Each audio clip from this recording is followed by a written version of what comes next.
Yeah, there was like 4 or 5 of us that went through that. Wow. Well, I think we're gonna have to call this meeting. No quorum. So, So, Does that happen often? No. first time since I've been on the planning Okay. commission. Well. Yeah, it doesn't happen usually. should I call it? What's that? Should I call I know Anthony's not gonna be here, and I just found out Barb's not gonna be here, so. And Ryan was a question mark, and being a farmer, I don't think he ever knows if he's gonna be here or not, so. So, we'll postpone until next month. So. What's on everybody's mind? I'm curious about the short-term rental what that was all about. That's why I'm here. Well, I can speak a little bit about it. This spring. Just can't do it as a meeting. Right. I mean, This is just discussion. Right, yeah. This spring, we've had a few calls from people, various people, short-term rentals, and a little bit of concern about more and more short-term rentals coming in. And I've been getting calls, the supervisor's been getting calls, the zoning administrator's been getting calls. So the board asked us to take a look at it. Not that there's anything gonna happen, but they asked us to take a look at it and see if there's anything that we can do or what our recommendation would be to do pertaining to short-term rentals. So, and that's about where we're at right now. Okay, And so there's no study or anything that's. No, what what my intent is the chair is to, last month, or when we set up this meeting, I asked all of our planning commissioners, I took, Torch Lake, I don't know which one did you have? I had Oz, and you said Caledonia, but I was assuming you meant Oz and Oz, Alcona. so- Yeah, so we were looking at Higgins Lake, Houghton Lake, some of the lake communities, and looking at what they are doing with short-term rentals. And then really we're this is not something that's gonna go fast, but we're kind of looking to see what are other communities doing. Because probably, maybe when you were on the planning commission, the state was actually looking at doing something for regulating short-term rentals. And they took 2 shots at it and never passed legislation at the state level. So you have communities all over the state, local governments that are trying to figure it out, and B, you got one community like Caledonia that allows them, Alcona doesn't. In fact, Alcona Township just turned it down. They were considering it, and they just turned it down in the last couple months. Yeah. His mom is on the board in Yeah. Alcona, so. I thought Alcona turned it down quite some time ago, because we were at that, Tri-Township meeting and we were talking and they said, no, they don't allow it. They haven't for a long time, but they went back and looked at it to see whether or not they would, and I say this not knowing exactly what happened, but the last Tri-Township meeting, which was in April, they said that Alcona had gone back and looked at it again, and they just Turned it down a second turned time. it down again. They I affirmed thought you that- meant new, and I'm like, wait a No. minute, No, remember it them wasn't saying a while allowed ago. before, and they affirmed that they're not allowing it, okay. Yeah. so, yeah. So, But they're only not allowing it around the lake. They're allowing it off the lake, if I remember right. I don't know the I answer. I believe that's correct. Yeah. I don't know. Because I remember, because I questioned it, and they said, no, it's specific to the lake. And Lake Huron. Yes, yes. So, that's, Yeah, I don't even know where they're allowing it, whether or not, so. But, So like when you get down to the south end, they could have them off the lake. yeah, But not to be honest, on I don't the know lake, what Cause is doing. Yeah. Oz, you have to host- I mean, that would be an example. That would be an example. I wasn't saying that they're doing that. Yeah, because there was discussion at the Tri-Township meeting about possibly going, trying to make things, because the whole Tri-Township, I don't want to call it a board, but the Tri-Township group was originally formed to try to make things consistent. Correct, And of course, this is one of the things that are not consistent. correct. You can have neighbors down here on the lake shore that they're, one neighbor can have it and the other one can't. Right. So, so it was brought up at the Tri-Township meeting. So this year it seems like there's been a little bit of a push to try to get us to look at it. Okay. Whether we do something about it or not. But then how can you, somebody that's been doing it for years, how can you tell them, sorry, Part of the you're challenge. SOL? I don't know if you do. I think that maybe you cap it. That's And what And new or, people? and or you, you make up, you mandate any new ones are seasonal. Right.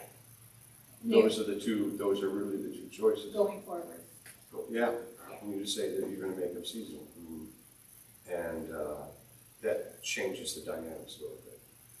And a lot of places actually have a permit that you get through the township for that year or for a 2-year period of time, and then you have to re-up. Like you said, there's a cap number, and Yeah, and you'll never add more. You'll only be able to Right, subtract if people don't permit it. That's correct, I read that too. There's everywhere you go. I looked at Torch Lake. I think there's 8 different communities on Torch Lake, and there's probably 8 different sets of rules. No way. None of them are the Talk same. about no consistency, that's. One of them actually looks like they encourage it. And Torch Lake isn't that big. Torch Lake is probably 3 times the size of this lake. Yeah, It's pretty good size. yeah, it is. and how many different counties, isn't it in 3 counties? 2 counties. 2 counties, okay. You know what, I shouldn't say that. I've got a map here, but most of the lake is in one county, Oh, Antrim County. I'm not sure if, I guess it would be in a different county because I had all the townships and there's 4 or 5 townships and 3 villages around Torch Lake in Antrim County. I know, even since when I spoke at the township meeting last month, there was a couple of days after that, I was talking to one of my colleagues who lives in Boyne. And they are right now going through the throes because they said their housing stock is getting consumed by short-term rentals. And that's not good for people who want to live in a community. It's just not good on a bunch of levels. People don't want to live there. Yeah, there's a lot of pros and cons about it.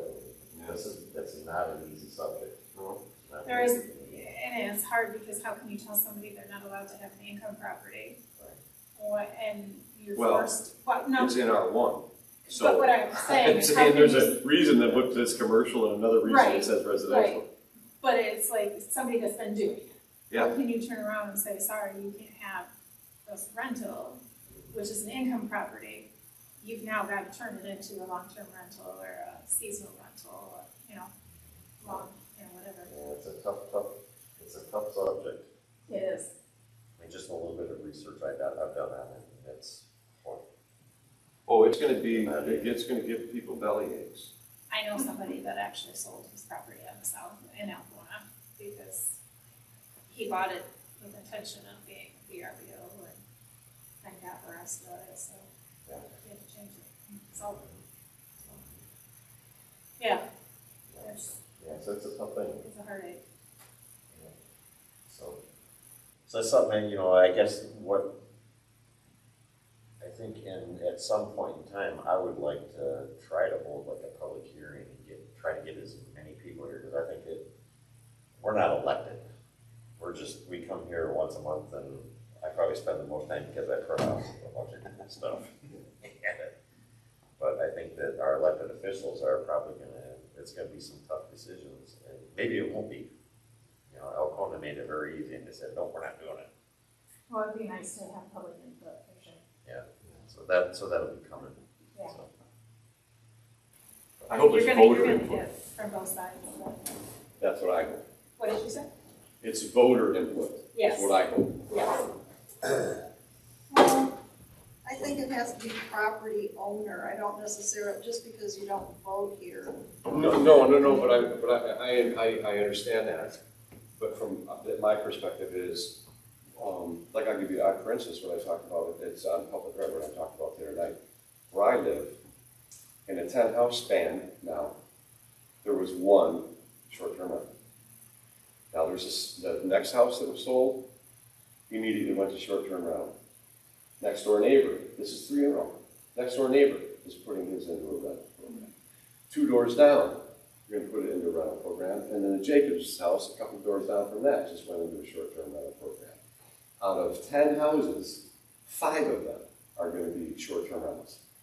And there's no way is that good for a community. No way. No, I I don't mean- disagree, but I also think some of those individuals are going to find out it's not all peaches and cream in the short, I mean, you know, ideally you wanna have someone usually stay in a house longer, and my feeling is a lot of these people that go into short-term rental, that is the only way they can afford that property, is if that property rents at those nightly rates for an X amount of, you know, they can't make their mortgage if their house doesn't I rent. agree, but those people are making business decisions. Like when I made the decision to buy my place, Right, it was a personal decision, and it was an income-based decision.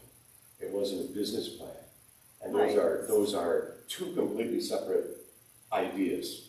And I don't know, I look at that and say, how many people around the lake that live here made those decisions, their income decisions, and not business decisions? If they're making business decisions, it's C1, it's a commercial decision, not a residential decision. I understand, I just have a problem with more and more and more and more. When does it end? Do we just turn into a transient community? I mean, there's housing shortages everywhere. And, you know, even looking at the hotel in town, the motel, that was for sale for $850,000. now it's down to 400 something. Who in the right mind is gonna buy that and sink a whole bunch of money into it when half the lake is short-term rentals? No one. No one. That place is gonna fall into the ground. No one's gonna buy that. I mean, it's It'd be interesting for somebody like you too. If they're living at it, obviously. yeah, it's just math. So that's why we want to Isn't yours keep coming back. different? We just keep coming back and giving us input. Yeah. So, Well, I guess, I'm reading your things and it says zoning, you have to have a zoning permit. So how do they get it without a zoning permit? I think some of it comes down to also maybe somebody is inheriting property and they don't want to lose it because it's got family sentiment to it. But they're trying to figure out how to keep it and pay the taxes. Yeah. You know, I think that's part of it too. I mean, that's one example.